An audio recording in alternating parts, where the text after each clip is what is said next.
بسم الله الرحمن الرحيم وزيرك وزارة وحبرشدة عبد الله إبراهيم هبانه ووفتيجنا هجاميني سلطان كجود قبلة قلبيت كا سلطان إسماعيل سلطان عبد الرحمن أمباسادور كإسويدن سومالي لان أفردية زكريا حبناها كسعودة حزب كلمية هدية يهان لهايين إسويدن أردن iyo hadii ay ahaan lahaayeen gobolkan xaq Stockholm iyo tobanka magaalo ee soo raaca dhamaan haweenka iyo ragga iyo bahda saxaafadda guud ahaan bahda kulmiye iyo Somaliland dariska ka soo qayb galay xafladan waxaan ku salaamayaa salaanta islaamka assalaamu alaykum waraxmatullaahi wabarakaatuh salaanka bacdi aad iyo aad baan ugu faraxsanahay inaan ka soo qayb galo xafladan bilan loo qabtay garabkan maanta xisbiga kulmiye ku soo biiray reer Sweden ahaa reer Somaliland ahaa hasa ahaatee maanta xisbiga kulmiye ku soo biiray inaan ka soo qayb galo aad iyo aad baan ugu faraxsanahay caaqilka guud ama chief caaqil baa la yiraahdaa xagga iyaga chief caaqil Cabdisamad oo chief caaqilka guud ee halkan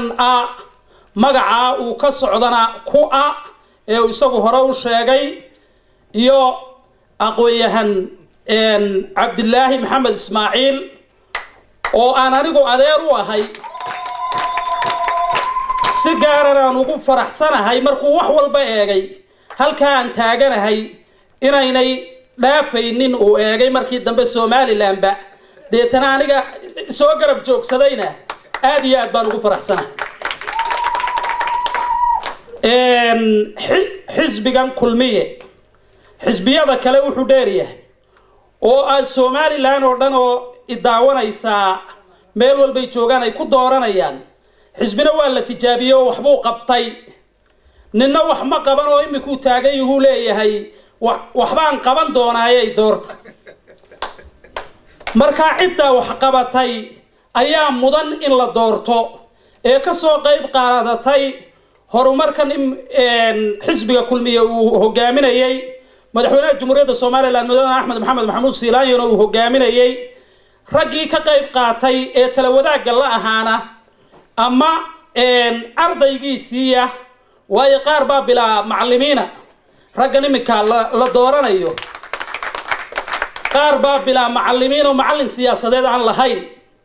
qofku markuu macallin siyaasadeed uu lahayn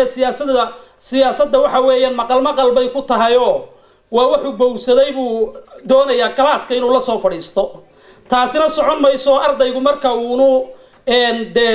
soo marin academic uu soo marin tusaale ahaan hadduu klaaska soo fadhiisto waxa la yiraahdaa adeerka kacbaa la yiraahdaa maanta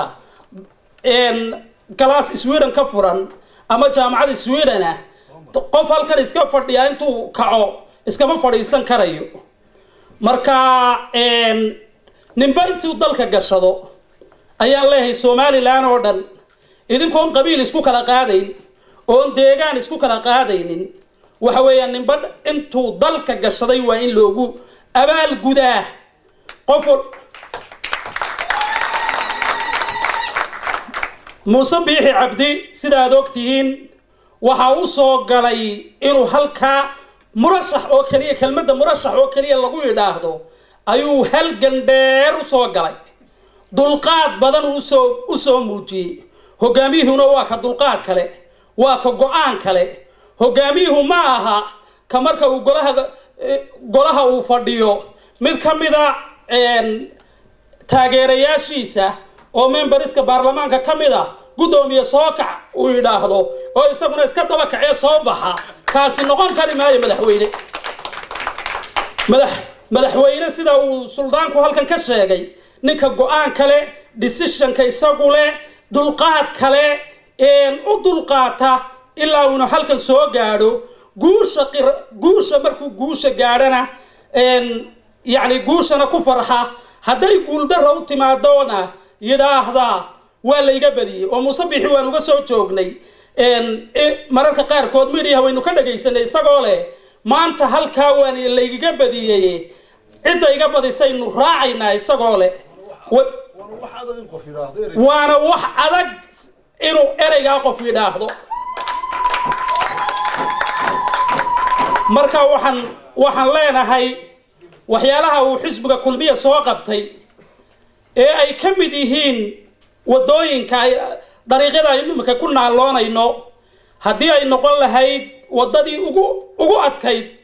ee la islahaa cidiba qaban mayso qolada reer bariga imika halkan ka hadlaysay ceergaabo wax ka weyn oo madaxweyne qaban lahaa ma jirto ceergaabo wax ka weyn muuse biixi oo mustambeedka kulmiye ka mid ahaa wuxuu odhanayay war ceergaabo horta la qabto ceergaabo ha la qabto marka ceergaabo imika waxa lagu tagayaa saacado yar baa lagu tagayaa awalna waa loo kala dhixi jiray wadada galbeedka ilaa boora ma qabata kala baydh iyo dila isku xidha waxa weeyaan gabadha uur kale ee martaa waa ku dhicinaysay oo marka ay tagto Hargeysa odaygeega shaki baa galay oo dib u baaray maantana arrinka waxa suurto galiyay xisbiga kulmiye oo madaxweynaha Jamhuuriyadda Soomaaliland mudane Axmed Maxamed Maxamuud Silaayo uu garwadeen u yahay darajadii ciidanka imika awal iyagoo wada siman bay ku soo ag joogsanayeen haddana waxa weeyaan garbahoogii iyagoo kala sareeya oo midba midka kale darajadiisa uu ku salaamayo ayay ku soo ag joogsanayaan taasi ayaa xisbiga kulmiye buugiisa siyaasadda ay ku qoran tahay inuu halkaa wax ka sii wado halkaa inuu ka sii wado waxbarashadii halkii uu gaarsiiyay madaxweynaha Jamhuuriyadda Soomaaliland mudane Axmed Maxamed Maxamuud Silaayo uu ka sii wado inuu caafimaadka halkii ka sii wado dhinac walba in xagga tayada mar walba loo sii dhaqaaqo oo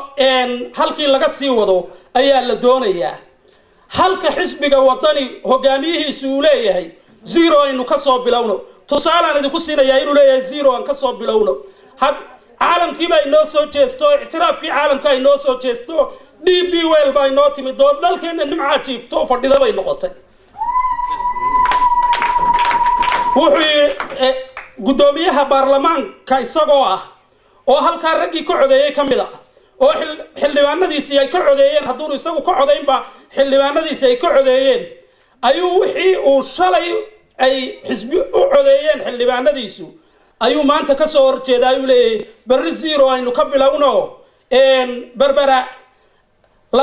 labada xamaali hay isku qabsadaan jawaanka dushiisa oo system iyo nidaam yaan lagu soconin oo systemkii hore ha lagu in ragaadiyay ayuu leeyahay waxaad ogtihiin baan idin sheegayaa laakiin waxaan la hadlayaa oo TV-ga kala hadlayaa waa Soomaaliland oo dhan waxaan rajaynayaa qof walba oo idinka mid ihi inuu garan doono dhammaan ummadda Soomaaliland halka dantu ugu jirto sidaan hore u sheegayna waqtigii deegaamaysiga waa laga baxay waa waqtigii qarannimada ayaa loo dhaqaaqay waxaanan ugu dambeyntii halkan uga mahad celinayaa garabkaasi caaqil jiif caaqil Cabdisamed Wajaac uu hogaaminayay ee maanta caawa xisbiga kulmiye ku soo biiray annagana nagu sharfay wasiirka waxbarashada Cabdullaahi Ibrahim Habanana si gaar ah ugu sharfay waxaana leeyahay wixii arrinana tala ah ee Muuse Biixi Cabdi ku soo baxayana halka la garab jooga hadda ka bacdiyayna dhicin meel xisbiga kulmiye loogu dabaaldegayo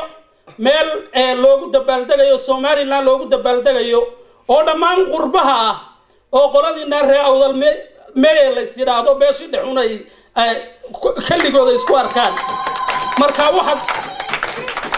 waxaad sidoo dhikii boohoodle ka yimiday oo halkan ka sheegay waxa weeyaan waxaad xaq u leedihiin baad ka tagteen haddaad waxaad xaq u leedahayna ka tagtana qof aan abaalku ugu hayn ba qaadanaya marka waxaad xaq u leedahay walaalaha la wadaag waa lagu soo dhaweynayaa waa inaad la wadaagtaa markii qolada khaatuma ay yimaadeen ayaa la kaxeeyo jaamacaddii Camuud iyo qoladii USB bal hanargeysa dhaafno qoladii USB aan isla ahayn waxay ku sugan yihiin soo eegna baa la yiri boorama la geeyay waa caafimaadkii oo halka ugu sareysa maraya bareefad iyo public ba waa jaamacaddii Camuud iyo jaamacadii kale meel walba looga imanayo markaasuu dib waxaan hore maxaad noogu sheegi weydeen waxaan baraarahan aad halkan ku haysaan iyo maskaxdan aad reewdalow aad ku fahanteen noocan inaad kula dhaqantaan Somaliland maxaad noogu sheegi weydeen nabad macaana nabadda laga helay iyo walaalow garbaha ma isqabsanaa ayaana nana nidhi aad iyo aad baad u mahadsantihiin